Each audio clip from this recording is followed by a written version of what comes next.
Welcome back, everyone, to another episode of the Tensei Slime Light Novel Summary Series on AniMonolith. Following the revelations in the previous part, where Masahiko and his commanders gradually uncovered hints of Velgrynd's presence in this world, the real chaos finally begins. The moment Velgrynd's name is spoken aloud, the demon possessing Emil is struck with overwhelming fear. And beneath that fear, Emil's true self begins to resurface. From the very start, he had only pretended to be completely dominated. Now that the opening has appeared, Emil no longer hides. He calls out desperately, "Help me, Grin-ni-chan!" Instantly, a figure slips through the barrier as if it were nothing and appears from thin air, Velgrynd. She kneels beside Emil with a gentle smile. "You called for me, Emil-chan. I'm here to help you." The demons are stunned. Even Masahiko, calm and calculating as always, is left speechless. He knew Velgrynd might exist somewhere in this world, but never imagined he would actually meet her, let alone like this. He demands, "Velgrynd, why are you here?" But she simply tilts her head. "Oh, you know my name?" The realization hits him hard. Someone with Velgrynd's power should not be able to cross dimensions, even the underworld gate, something the demons expanded with great difficulty, still cannot summon Cornu. So how did Velgrynd arrive here? And why? Masahiko tries to analyze the situation at high speed and eventually pieces together the truth from Velgrynd's offhand comments. She must have jumped from a different timeline, traveling from the cardinal world into this world's past. A flawless deduction, but utterly useless now that she's standing right in front of him. Velgrynd makes her proposal. "End your invasion. Go back to your world. I'll forgive you this once." Her tone is polite, but the anger beneath it is unmistakable. Masahiko senses that perfectly. Velgrynd is terrifying when someone harms those she cares about. He should retreat. He knows he can't win. But his human and demon selves are clashing violently. One side wants to withdraw, the other, driven by demonic instinct, refuses to accept defeat or humiliation. In the end, destabilized by this internal conflict, he rejects her offer. He even tries lying, claiming the demons came to coexist with humanity. But Velgrynd doesn't buy a word of it. With a simple motion, she pulls Emil to safety and then raises her voice. "All right, it's your turn now!" With her authority, she summons 19 human warriors directly onto the battlefield, displacing space itself. The sudden shift disorients Gensei and the others, but they quickly collect themselves and begin their strategy. Mental resonance. Each person seeks out a friend or comrade who has been possessed and speaks to them, trying to pull their human consciousness back to the surface. Gensei steps forward, calling to Masahiko. "Masahiko, you're no weakling who would let a demon control you. His Majesty is worried. Return to us. Show your resolve once more. Don't lose yourself. Remember who you are." The words hit Masahiko hard. His already unstable mind begins to fracture. If the demon inside him had been given a proper name by Cornu, the situation might have been different, but now it has no true self to anchor it. Fear of Velgrynd screams from the demon side. Longing to reunite with Gensei pulls from the human side. The two forces collide violently inside him. Gensei notices the shift. He realizes the demon's weakness is its unstable sense of self, so he presses harder. "Masahiko, who did you swear loyalty to? For whom did you sharpen your blade? Power is nothing but violence without purpose. Have you forgotten that?" Memories flood Masahiko's mind. His pledge to the Emperor, his duty to defend the weak, the loss of Kondo. And with that, something deep within him shatters, and the demon's defeat begins. Meanwhile, on another part of the battlefield, Shinwa confronts Li Jinlong. Though Li Jinlong is biologically over 50, becoming a demon has restored his youth. Back when he was human, he constantly challenged Shinwa for the right to inherit the Dragon Fist school. Even now, twisted by demonic power, his ambition hasn't changed. Shinwa scolds him for relying on borrowed demonic strength. Li Jinlong only laughs. "Victory by any means, that's my justice." He lunges with a devastating strike. Shinwa dodges with lightning speed, counters, and lands a powerful blow to Li Jinlong's neck. A blow strong enough to kill an average demon.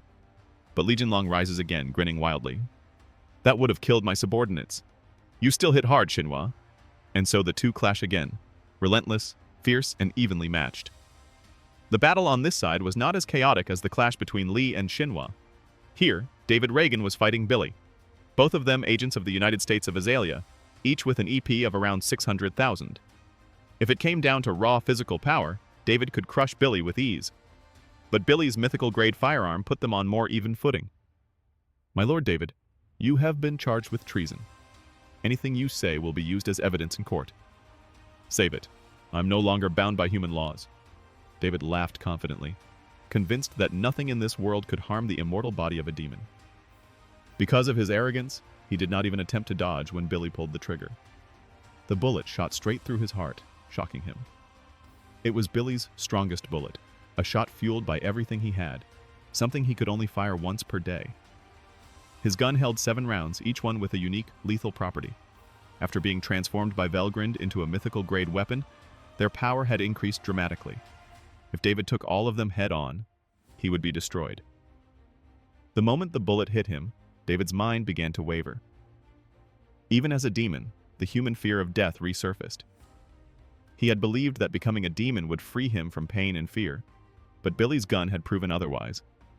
That realization terrified him, and the weakness of his human heart overwhelmed the demon's will. David was forced to focus everything he had just to stay alert. Changed your view already? Billy remained outwardly calm, though he was deeply anxious. He still had 6 bullets, but David would never allow him the time to concentrate his power like before. Both waited for the right opening, knowing that whoever moved first would decide the outcome. Across the battlefield, Delia, a demon, was facing all 6 remaining 7 vessels at once. "Why are all 6 of you coming at me?" she cried. Even so, she blocked and dodged every attack without panic. 1 against 6 should have given the vessels the advantage, but Delia's demon power outclassed them easily. The only reason she had not killed them was the lingering human personality inside her, which kept everything in a strange balance.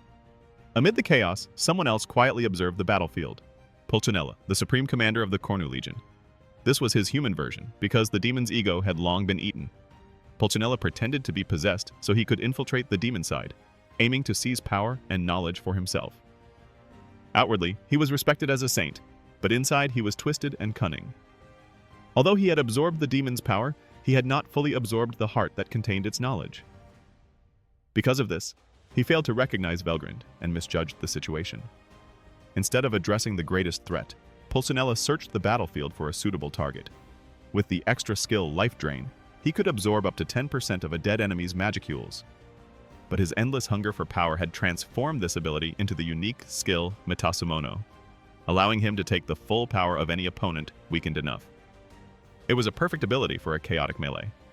Scanning the battlefield, he has been observing the situation and has identified a prime target. The battle between Xianhua and Li Jinlong was closer than expected, even though Xianhua had the upper hand. Both sides are exhausted, but the battle is still not over. It's a good thing to take from the weak, but that would make me wary of the strong. In that respect, Xianhua is the best.